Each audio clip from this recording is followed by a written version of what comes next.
Hi, I'm Wendy Welsh from Wendy's Quilts and More, and I'm here to talk a bit more about hand piecing. Many of you have told me you enjoyed my first video and that I made hand piecing look easy and manageable, and that's great because it really is easy and manageable. In this video, I'm going to talk more about template plastic. A lot of you told me you make your own templates, but you seem to have problems that you'd like me to answer some questions on, so I'm going to do that. In the next video, I'll talk about how to hand piece 8 or 10 pointed stars, because there were also a lot of comments about how to get the center correct. But today, it's all about template plastic. I don't know if you all know, but there are differences in weights of the template plastic you buy. You might have always bought one brand and thought that that's all that there is, but I found there are differences. So I quite like this one, template plastic plain, made by So Easy. You get 2 A4 sized sheets in this packet, and this is a good quality template plastic. I've also bought larger sheets that are more A5 size, or even as big as the cutting mat, 24 inches by 18 inches, and you can get that is thicker plastic that comes in those bigger sheets, and you can get it with the grid lines on it, which is really good if you're cutting straight lines for your pieces, or you can get it plain as well. So just showing here that these are different thicknesses. I can tell by the transparency of the pieces, and then this is different again. So the thickness does affect how well this little seam wheel works against the plastic. Of course, the skinnier plastic, the seam wheel doesn't stay against it so easily. People have asked me where they can buy these. So you can get them from Amity Textiles in Australia, from Jen Kingwell's shop, but I've also realised they're sold at the Fat Quarter shop online if you live in America and don't know where else to buy them from. Note if you don't have a local stockist of Jen Kingwell's products, and they're very cheap. This was $3 US on the Fat Quarter shop yesterday. So it's a little metal wheel, and my propeller pencil goes through when I put it against the edge. I'll just demonstrate that again. That if this was my template, I'd draw the stitching line first, and then I'd roll this little wheel along against the side of the template and make a straight cutting line. There I've got the 2 lines. So that's the seam wheel, called Simple Seam Wheel by Jen Kingwell.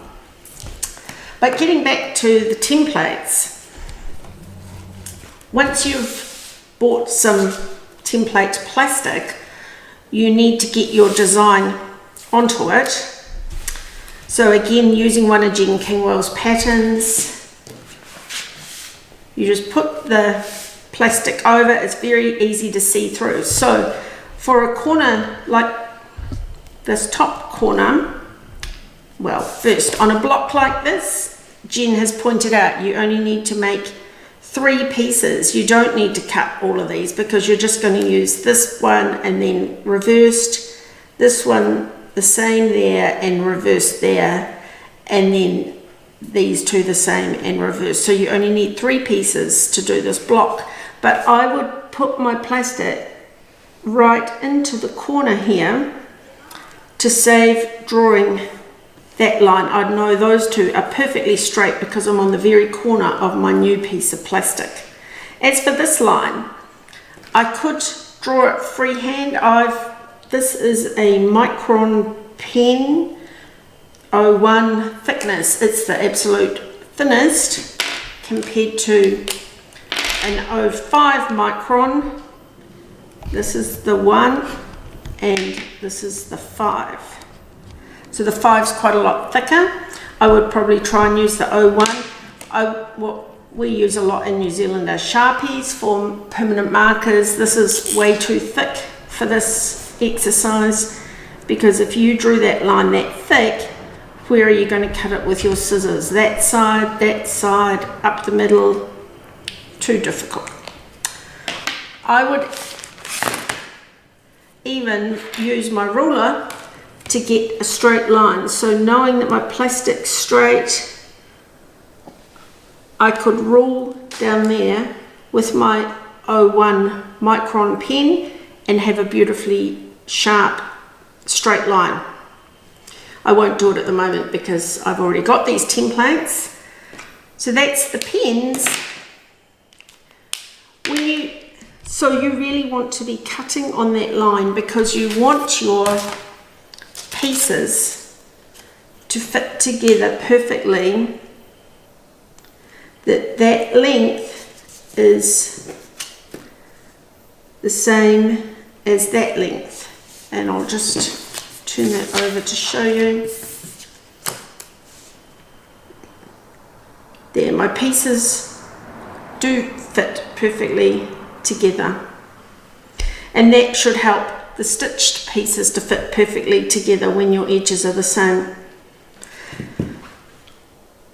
This is a block from Jen Kingwell's Marshall Mystery Quilt that I have made myself from templates I cut from acrylic, from template plastic.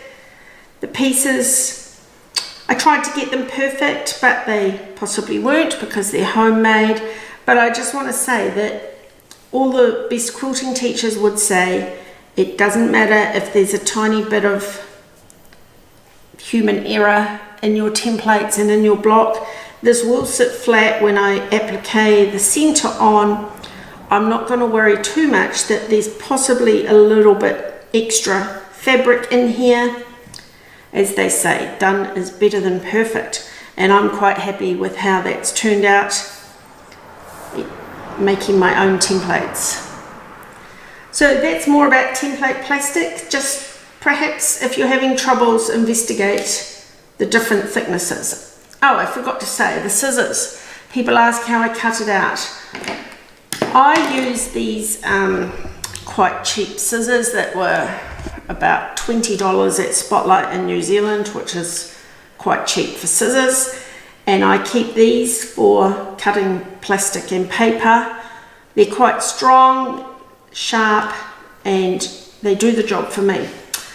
I've met a few quilting tutors who say they just buy these Karen K. Buckley scissors and they really use them for everything, fabric and plastic and paper. And they just use them and accept that in 2 years or so they will have to replace them. So in New Zealand these are about $50 compared to these being $20. Personally, I'm keeping these for fabric, but I'm just letting you know a number of people say they just use them for plastic as well as fabric. So it's really up to you what scissors you use, but I don't think less than $10 ones from the supermarket are going to be satisfactory to get straight edges on your template plastic. So that's it for today, and yes, I'm going to do 8 pointed stars in my very next video. Thank you. Goodbye.